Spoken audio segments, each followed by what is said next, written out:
Most people complain about their jobs. These people got paid extra for theirs. Not because they were skilled, because nobody else on earth was willing to do it. Number 8, gong farmer. In medieval England, someone had to clean out the cesspits.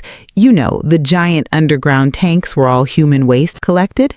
That someone was the gong farmer. They worked exclusively at night, so nobody had to see or smell them. They were banned from living inside town walls. And yes, they got paid double what regular laborers made. Some died from the fumes mid-job. Still showed up the next night, though, because rent was rent. Number 7, pure finder. In 19th century London, dog poop was worth money.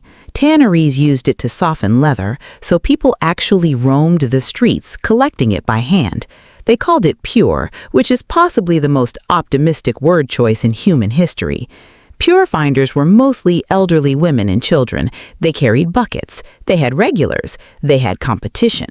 There was an entire underground economy built entirely on dog poop. London really had everything. Number 6, odor tester. This one still exists today. Companies that make deodorant, foot spray, and armpit cream need someone to smell the problem before they can sell the solution. That someone is a professional odor tester. Their job is to smell armpits all day for a living. They rate the stench on a scale, document it, and come back tomorrow. The pay is surprisingly decent. The lunch breaks are not. Number 5, Victorian sewer inspector. Before cameras existed, the only way to check if sewers were damaged was to send a person inside. These inspectors crawled through tunnels filled with waste, rats, toxic gas, and things better left unnamed. They carried a candle. If the candle went out, that meant gas. If the gas was there long enough, they weren't coming back out. They knew this going in. They went in anyway. Extra pay, hazard bonus, and apparently very strong stomachs. Number 4, plague barrier. During the Black Death, someone had to collect and bury the bodies, thousands of them, every day. These workers were called becchini in Italy. They were paid insane amounts of money, more than doctors made at the time. Some got so rich they started buying houses and wearing fine clothes. Others used the power to extort grieving families. A few just lost their minds entirely. Most of them eventually caught the plague themselves, but for a brief moment, they were the wealthiest people in the city, which is one way to look at it. Number 3, whale processor. When a whale washes up dead on a beach, it doesn't just sit there looking sad. It bloats, it expands, it builds up internal gas pressure until, you can guess.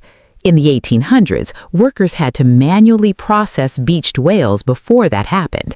That meant cutting them open by hand. The smell was reportedly detectable from 2 miles away. Workers were sometimes completely submerged inside the carcass. They wore the same clothes for weeks because washing them was pointless. They got triple rates, and they still had to fight for the job. Number 2, reach collector. You might remember this one from the Weirdest Jobs video, but it deserves to be here too, because nothing tops it for sheer commitment. When doctors decided leeches could cure everything, demand went through the roof, so people waded into swamps and just stood there, letting leeches attach to their legs, then carefully peeled them off and sold them, by the bucket. It was like fishing, except you were the bait, the rod, and the boat. Some collectors had permanent scarring from years of bites. Some got infections. All of them got paid extra. None of them got paid enough. Number 1, the fuller, or the urine stomper. In ancient Rome and medieval Europe, urine was used to clean and whiten fabric, specifically human urine. Aged human urine. The job of collecting it, pouring it into giant vats, and stomping through it barefoot to clean wool and cloth, that was called fullering. Fullers were so essential that Julius Caesar actually taxed urine collection. There were public pots on street corners where people could donate. Fullers had a god. Minerva protected them. They had guilds. They had pride. They stomped through ancient human waste for a living, and they had pride. And honestly, respect. So, next time your job feels unbearable, just remember, somewhere in history, a man is standing knee-deep in a cesspit at 2 a.m., getting paid extra and grateful for it.